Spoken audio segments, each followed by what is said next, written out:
There is no better reason to bake a cake than to celebrate a birthday, especially if it's the birthday of someone special.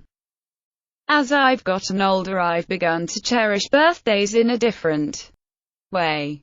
I look forward to others' birthdays so much more than my own. Not because I'm afraid of becoming another year older, but because it reminds me of how I've been so blessed to have such amazing people in my life as friends and family. Birthdays are a great reason to celebrate the people we love and shower them with a little extra kindness and attention. And cake. I made this vanilla bean birthday cake for a dear friend of mine who celebrated her birthday this week, and if you knew her you would agree that this cake suits her perfectly. It's sweet and beautiful with a classic, simple elegance.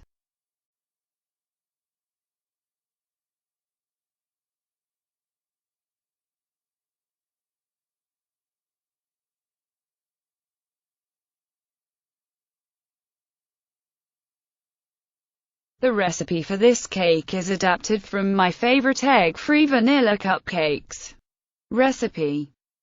My niece has an egg allergy, so I've learned to master egg-free baking for birthdays and family dinners and such. But if I didn't tell you this cake was egg-free, you would never guess. The vanilla bean buttercream frosting recipe is my own.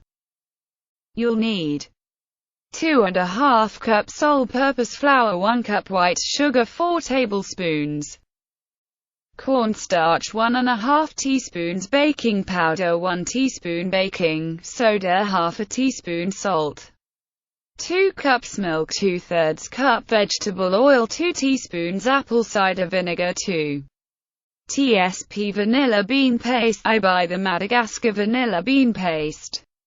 It's the best one I've found at the best price point, and it's usually cheaper on Amazon than it is at baking supply stores. 2 to 3 teaspoons butter for greasing the cake pans, 1 to 2 tablespoons flour for flouring the pans.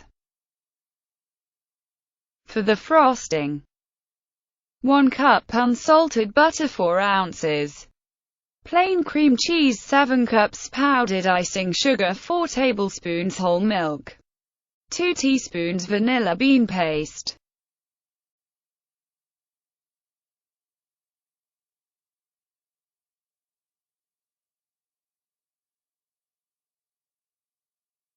To make, preheat your oven to 350 degrees Fahrenheit.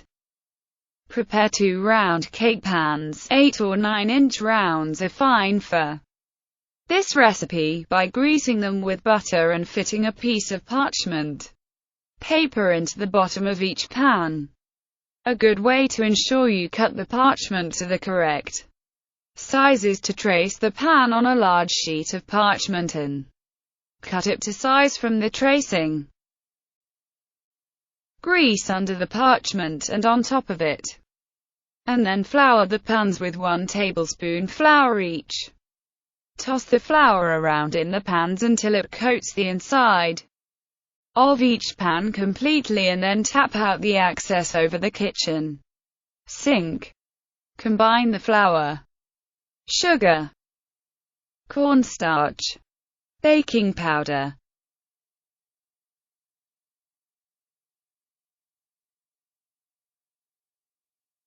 baking soda and salt in a large bowl with a wire whisk in a separate just until the mixture becomes smooth, about 1 minute.